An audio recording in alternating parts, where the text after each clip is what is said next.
The information and policies I quote in this video are current as of August 29th, 2024. There is an article called Unbelievable. Delta boots first-class passenger to accommodate plus-size woman with emotional support dog and 4 carry-ons. The article was written by Gary Leff, dated August 28th, 2024, and posted on the website called viewfromthewing.com. My use of the article is covered by Section 107 of the Copyright Act, which allows the unlicensed use of copyrighted materials for purposes such as commentary. The article reads, "A passenger in the gate area of a Delta flight snapped a photo of a woman preparing to board for Detroit, bringing with her a large dog and 4 carry-on items.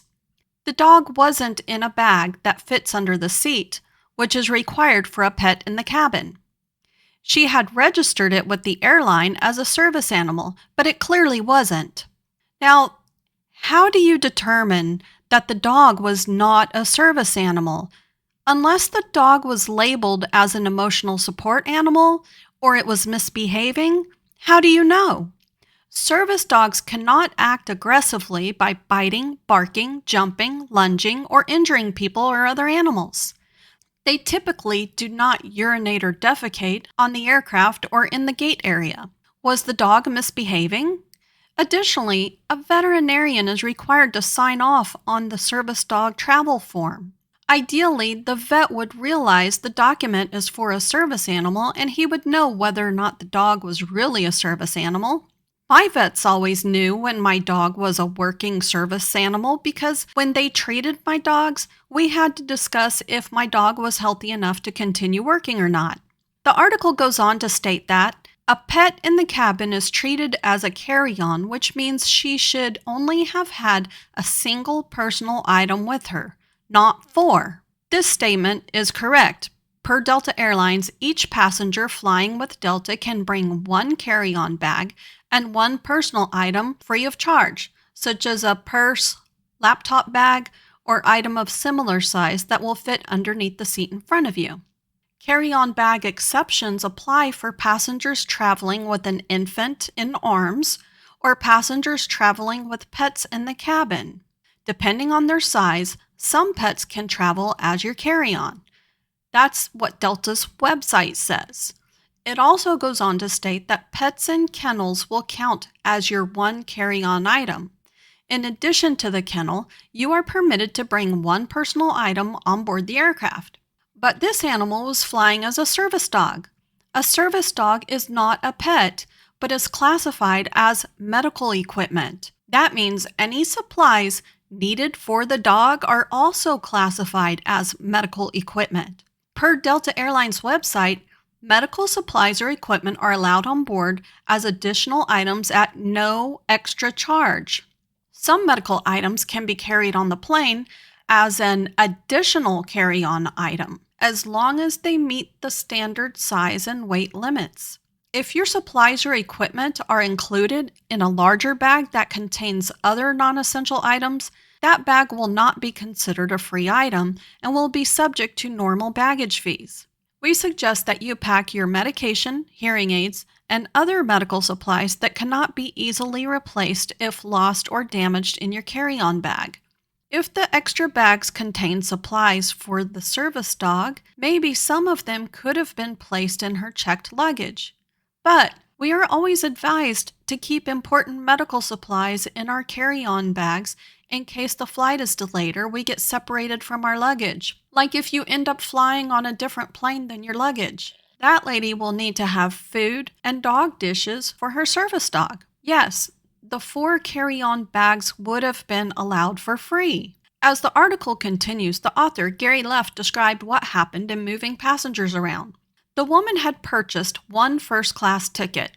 She was relocated to another first-class seat and also given the seat next to her in addition to the one she paid for, likely for free. One of the passengers she displaced took the woman's old seat, and the person her dog displaced took an occupied seat in the row in front of them. That person in the row in front of them, who got involuntarily downgraded from first class, was allegedly told there was no room for him in first class. Maybe that guy was flying in first class on a complimentary upgrade because of his frequent flyer miles, meaning he did not have to pay for the ticket. We don't know, but if he didn't seem to be upset about being downgraded, then maybe that was the case. Leff wrote, "The passenger who bought only one seat should only have been afforded one seat. Other passengers shouldn't have been moved, let alone downgraded to accommodate them." In this case, I agree with Leff. When you fly with a service dog, you typically know whether or not the dog will fit in your foot space, and per Delta's policy, your service animal must fit within the foot space or footprint of your seat and not intrude into the aisles or space of other customers. Yet at the same time, the airline has the right to offer extra accommodation to people with disabilities if they want to, even though they don't have to. Maybe the aircrew initially offered a free upgrade to first class to the other guy, but when they saw how cramped the service dog would have been, they felt compassion for the service dog team and made special arrangements for them. That is their prerogative. On the other hand, if the other guy had paid a lot of money for the first class ticket, I think he would be justified in his discontent if he felt that way. Leff says, "You can buy more than one," referring to ticket, although even an extra seat doesn't increase your carry-on bag allowance. Correct. Per Delta, carry-on baggage is only permitted for the passenger and not the extra seat. On the other hand, when a passenger purchases an extra seat, they are entitled to a checked bag allowance for each additional seat. So Leff is correct here, but he has failed to realize or understand the medical supplies allowances that I've previously mentioned. Leff states, passengers can bring service animals on a plane and don't have to pay extra to do so.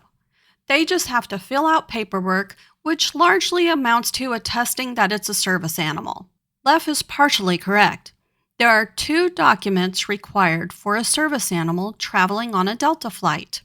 The first one is the DOT, meaning Department of Transportation, Service Animal Air Travel Form, and this form requires vaccination and health information, which must be signed by a veterinarian. As I previously mentioned, ideally the veterinarian would know it's a real service dog. It also requires a trainer's signature. Legally, the owner of the service dog is allowed to be the dog's trainer, and there is a very good reason for this, which I will not go into in this video, but feel free to add it in the comments below if you know the reason. The second form is the DOT Relief Attestation Form. It is basically your signature stating that your dog is housebroken. Leff wrote that emotional support animals aren't supposed to be a thing on planes anymore, but it's really an honor system sort of thing. According to Delta Airlines, it's not a thing anymore because they treat emotional support animals, ESAs, the exact same way they treat all pets on the aircraft. There is no honor system for ESAs with Delta Airlines. Leff argues, that means that there are still plenty of animals on planes. Just so you know, the number of pets, including, of course, ESAs, allowed on a Delta Airlines flight is limited, and it's on a first-come, first-served basis. Per their website, only 2 pets are allowed in first class, no pets are allowed in premium select, and 4 pets are allowed in the main cabin. Remember, service dogs are not counted as pets because they are considered to be medical equipment, just like a wheelchair. Would you expect a diabetic to leave their glucose monitoring tools in their checked bags during a flight? A service dog can perform the same task as glucose monitoring equipment. Delta Airlines' policy on emotional support animals is that they are not recognized as service animals, and the policy goes on to refer passengers to Delta's pet travel guidelines for how to travel with their pets. Per Delta, some pets can travel as your carry-on depending on their size.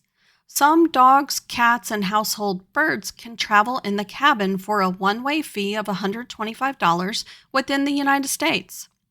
The pet must be able to fit in a soft-sided, ventilated pet kennel that will go underneath the seat directly in front of you. Pets in kennels count as your one carry-on item. In addition to the kennel, passengers are allowed to bring one personal item into the cabin with them.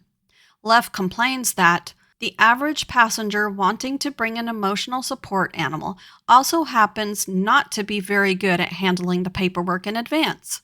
I would venture to guess that this statement is probably the case for all people flying with animals on airplanes, whether they're service dogs or pets. Some people don't plan ahead well in advance. You are complaining about owners of ESAs, but remember, Delta Airlines does not treat ESAs differently than the common everyday pet. The entire article was written based on the assumption that the lady was trying to pass a fake service dog off as a real one and that she was not a disabled passenger. Did you know that service dogs are not required to be labeled or wear vests or special harnesses or patches, per the Department of Justice? Other than observing bad behavior in a dog, Gary Leff might have no way of knowing if that dog was a service animal or not. Is he basing this statement on what the lady looked like? Is it because she didn't look disabled? Does he realize that there are invisible disabilities? There are serious disabilities that are not visible to other people. I can name several off the top of my head: diabetes, epilepsy, PTSD, cystic fibrosis. They're just a few of them. Are there now people who can see the condition of a person's health with just a picture of them? If so, you are in the wrong business. If Mr. Leff has erroneously posted a photo of this woman calling her out as an able-bodied person with a fake service dog, he could be opening himself up to a lawsuit. Watch my other videos to become well-educated about service dog requirements, hear about court rulings, and see interviews with service dog handlers. The service dog community desperately needs a better educated public to prevent unjust judgment and wrongful shaming. Like, share, and subscribe for more videos.